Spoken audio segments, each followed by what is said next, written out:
Anda menyaksikan Kompas Bisnis, Saudara. Menteri Keuangan Purbayayudi Sadewa membuka kemungkinan soal adanya usulan penyesuaian harga bahan bakar minyak subsidi jika harga minyak dunia terus melonjak dan APBN tak sanggup lagi menanggungnya.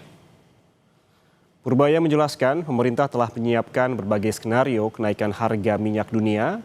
Pemerintah menghitung jika harga minyak rata-rata menyentuh $92 Amerika per barel, maka defisit anggaran berpotensi meningkat signifikan mencapai 3,6 hingga 3,7% dari PDB.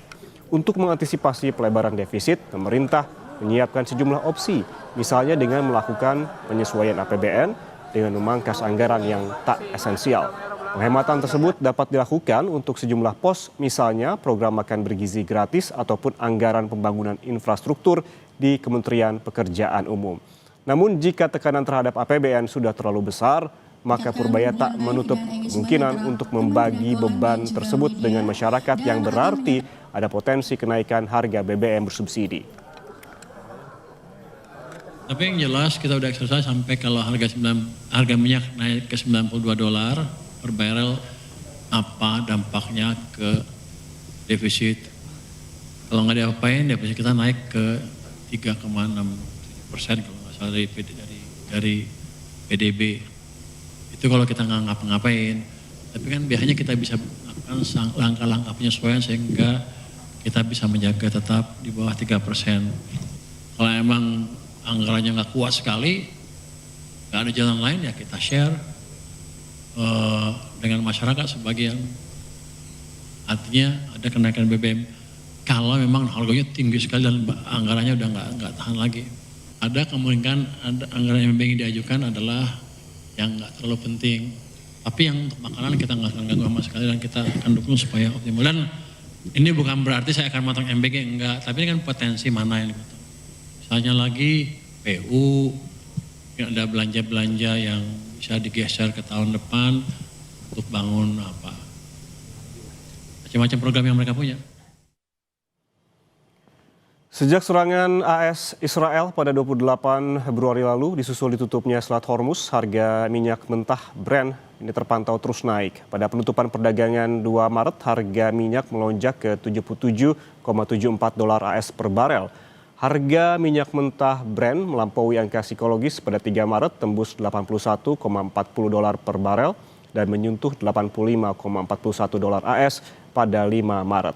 Kenaikan harga minyak kian tak terbendung menembus level $92,69 per barel pada penutupan perdagangan Jumat pekan lalu.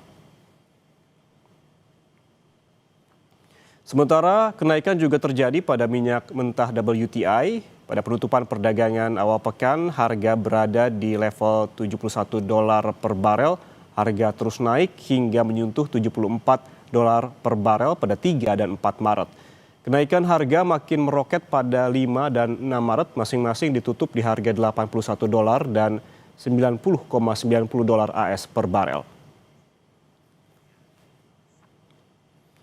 Sementara itu, Saudara, sejumlah ekonom bertemu dengan Wakil Presiden ke-10 dan ke-12 Yusuf Kala di Jakarta untuk membahas dampak dari konflik di Timur Tengah terhadap ekonomi Indonesia.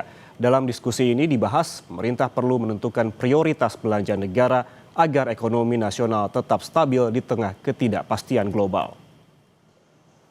Pertemuan antara sejumlah ekonom dan Yusuf Kala ini membahas berbagai tantangan ekonomi nasional termasuk dampak dari konflik global yang berpotensi menekan perekonomian Indonesia.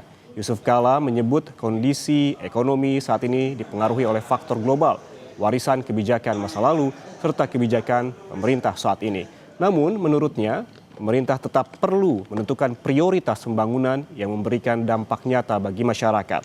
Selain itu, JK juga menekankan pemerintah sebaiknya memprioritaskan program yang produktif untuk memperbaiki hidup masyarakat. Tapi intinya sederhana. Dalam kondisi di mana negeri mengalami ketidakseimbangan fiskal, artinya defisit besar, maka solusinya antara lain ya turunkan, pilih pembiayaan yang dapat memajukan negara, yang pembangunan dan masyarakat, dan bagaimana menaikkan penerimaan, itu aja. Jadi kita kembali lagi memilih prioritas. Harus memilih prioritas yang dapat memberikan suatu pertumbuhan yang baik untuk negeri ini. Kalau prioritasnya memang seperti contohnya bicara, embek itu penting. Beli alutsista penting, koperasi penting. Cuma ada yang lebih penting lagi. Cari yang lebih penting yang dapat yang bukan cari, memilih prioritas yang produktif yang dapat meningkatkan pertumbuhan, memperbaiki dan kehidupan ekonomi masyarakat. Kita bahas soal dampak perang Timur Tengah ke ekonomi dalam negeri. Untuk menyelamatkan APBN, mana yang lebih realistis, mengusulkan kenaikan BBM bersubsidi atau memangkas anggaran MBG? Kita bahas bersama ekonom Indef Abra Talatov. Selamat pagi Mas Abra. Selamat pagi, Mas Ian.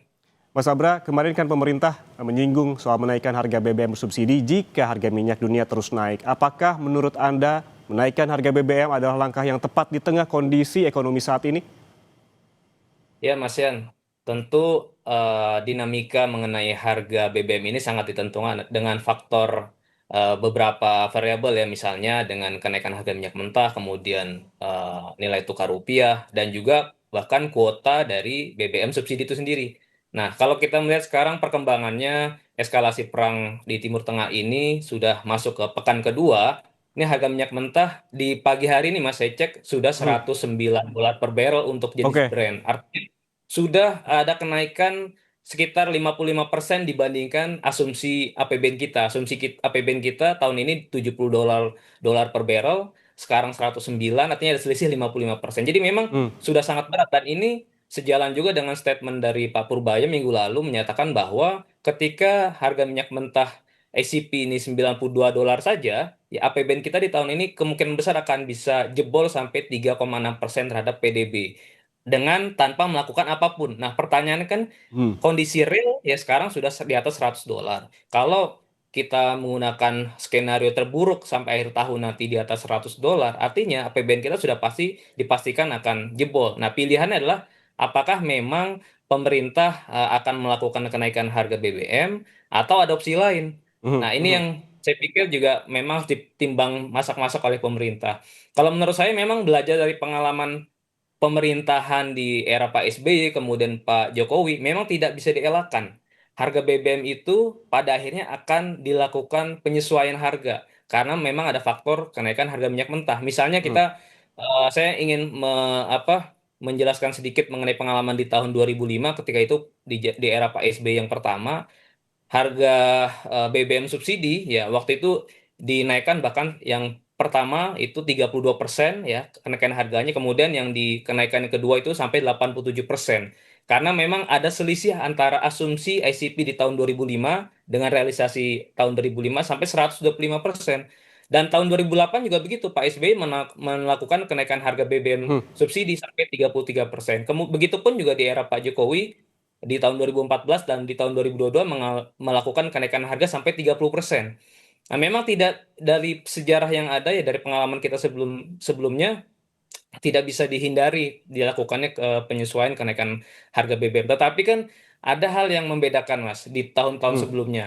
Ya, itu memang tentunya di samping pemerintah melakukan penyesuaian harga BBM juga melakukan beberapa program yang untuk bisa menahan atau membantu daya beli masyarakat. Ya, misalkan dengan bantuan BLT, kemudian subsidi transportasi, dan kemudian juga operasi pasar untuk melakukan stabilisasi harga komoditas pangan khususnya. Itu menjadi instrumen pelengkap supaya daya beli masyarakat tidak terlalu jatuh. Itu pun Hmm. meskipun Hmm. sudah dilakukan, tetap terjadi kenaikan tingkat kemiskinan. Jadi memang Oke. akan ada implikasi-implikasi sosial berikutnya ketika harga BBM dilakukan penyesuaian harga. Oke, apa saja implikasinya tadi, Mas Abra, jika betul-betul terpaksa begitu dilakukan kenaikan ataupun menaikkan harga BBM bersubsidi, apa saja efek dominonya? Ya, yang pertama tentu ketika harga BBM ini dinaikkan, efek yang langsung bisa dirasakan adalah tingkat inflasi kita akan bisa langsung melonjak. Pengalaman tahun 2022 misalnya, inflasi kita waktu itu sampai akhir tahun itu di atas 5%. Nah, kemudian di tahun-tahun sebelumnya di tahun 2014 inflasi sampai 8,3%. Yang paling besar memang inflasi di era Pak SBY tahun 2005 itu inflasi sampai 17%, double digit. Memang itu yang pengalaman pahit yang paling kita ingat, inflasi yang sangat tinggi dan pada akhirnya meningkatkan tingkat kemiskinan Indonesia dari 15,7% menjadi 17,7%. Pukulan telak lah untuk ekonomi kita. Kemudian ketika inflasi ini melonjak tinggi, tentunya ini juga berdampak langsung terhadap konsumsi rumah tangga, di mana konsumsi rumah tangga ini ya menjadi andalan pertumbuhan ekonomi kita. Artinya, ekses berikutnya adalah target pertumbuhan ekonomi kita di tahun ini 5,4%, kemungkinan besar juga akan meleset Mhm, karena tadi mhm, konsumsi masyarakat yang akan melandai. Dan efek berikutnya yang memang dikhawatirkan ketika pertumbuhan ekonomi kita tidak bisa tumbuh sesuai dengan target, ada resiko terjadinya shortfall penerimaan perpajakan. Nah, artinya kan tadi di sisi mhm, lain mhm. kita ingin mengurangi belanja agar tidak defisitnya tidak jebol, tetapi nanti punya implikasi dari sisi penerimaan, ada kemungkinan penerimaan pajak kita tidak mencapai target. Sehingga ya pada akhirnya secara net nanti defisit fiskal kita juga bisa mengalami tekanan. Memang ini harus cermat betul mempertimbangkan antara sisi belanja dan juga implikasi terhadap sisi penerimaan negara. Mhm, mhm. Nah, oleh karena itu memang ada opsi lain yang perlu dipertimbangkan pemerintah, yaitu melakukan efisiensi belanja non esensial, ya, termasuk juga menyisir kembali belanja di masing-masing kementerian lembaga mana yang masih dimungkinkan untuk dilakukan pemangkasan di tahun ini. Kemudian yang kedua juga selain efisiensi, realokasi anggaran. Nah, Mhm. Pak Purbaya kan sudah menyampaikan wacana juga jika memang APBN kita betul-betul tidak mampu lagi menahan adanya shock ya terhadap gejolak harga minyak mentah dunia, kemungkinan belanja MBG dan juga program-program strategis lain Mhm. di era Pak Prabowo ini bisa saja ya dilakukan realokasi, pemangkasan sekaligus realokasi untuk tambahan belanja subsidi dan kompensasi. Jadi meskipun sudah ada sinyalemen bahwa sepertinya masyarakat akan turut menanggung kan bahasanya Mhm. Pak Purbaya akan sharing kan terhadap masyarakat ya sharingnya juga jangan sampai terlalu berat. Jadi juga ada limitasi sharing yang harus dibebankan ke masyarakat. Sisanya memang sebisa mungkin Oke, negara harus bisa mengabsorb ataupun menanggung dari lonjakan harga minyak tadi. oke, ada beberapa langkah yang bisa dilakukan oleh pemerintah terkait hal ini, terutama terkait efisiensi, juga ada pemangkasan dan juga realokasi. Dan pertanyaannya kemudian, mana yang lebih realistis, mengusulkan kenaikan BBM bersubsidi atau memangkas anggaran MBG? Namun jangan dijawab dulu, Mas Abra, tetaplah bersama kami di Kompas Bisnis.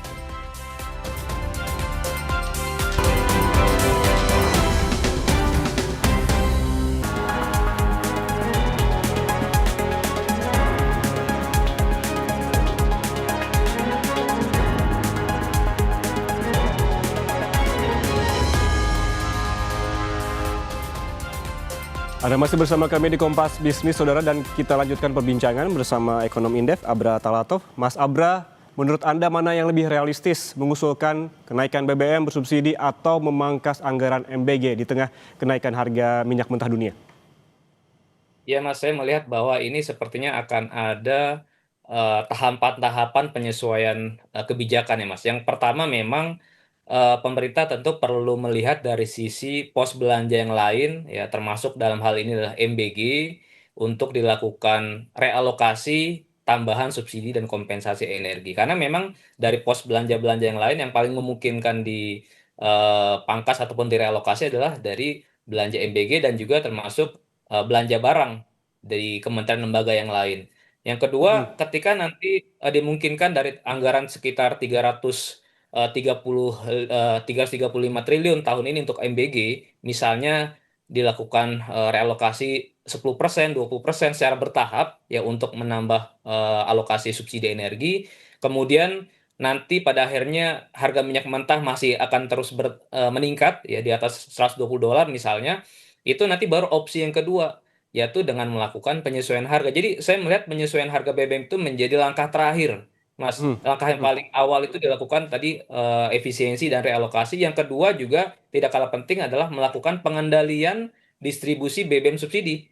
Karena tahun ini kan untuk kuota BBM subsidi jenis Pertalite itu sekitar 29 juta kiloliter, Hmm. kemudian untuk solar 18,6 juta kiloliter, itu kalau misalnya nanti distribusinya tidak mampu dikendalikan dan terjadi pertama shifting dari konsumen BBM non subsidi ke subsidi, kemudian terjadi kebocoran ataupun penimbunan, nah itu juga bisa memunculkan resiko lain. Jadi artinya juga yang hal kedua yang penting adalah pengendalian dan mempercepat ya mekanisme distribusi BBM itu menjadi tertutup ataupun targeted, tidak terbuka lagi seperti sekarang, agar betul-betul masyarakat bawah dan kelas menengah bawah itu yang berhak mengakses BBM subsidi. Hmm.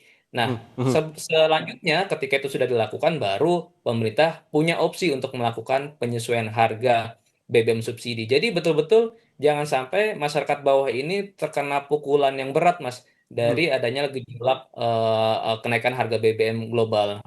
Oke, tadi soal realokasi anggaran MBG kan Mas Abra bilang pelan-pelan begitu, biasa 10% terlebih dahulu, kemudian dinaikkan ke 20%. Kalau kita lihat hitung-hitungannya bagaimana sih jika anggaran MBG ini direalokasi lebih detailnya, Mas?